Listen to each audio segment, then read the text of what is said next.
Airport security group Rajkot ખાતે પ્રકૃતિ પરીક્ષણ અભિયાન યોજાયું। 135 CISF કર્મયોગીઓની શારીરિક પ્રકૃતિની તપાસ કરાઈ। એરપોર્ટ સિક્યુરિટી ગ્રુપ રાજકોટ ખાતે ડેપ્યુટી કમાન્ડન્ટ શ્રી અમનદીપ સિરસવાના અધ્યક્ષસ્થાને દેશ કા પ્રકૃતિ પરીક્ષણ અભિયાન અન્વયે સેના કર્મીઓનું આયુર્વેદિક શરીર વિશ્લેષણ કરવામાં આવ્યું હતું।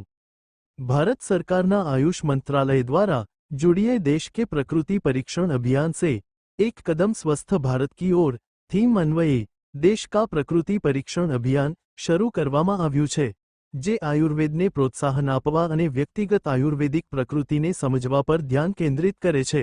जेमां राजकोट खाते पंडित दीनदयाळ उपाध्याय सरकारी मेडिकल कॉलेजना डॉक्टरो द्वारा 135 CISF ना कर्मयोगीओनी प्रकृति परीक्षण एप्लिकेशनનો ઉપયોગ કરીને તેઓની શારીરિક પ્રકૃતિનું સંપૂર્ણ મૂલ્યાંકન કરવામાં આવ્યું હતું।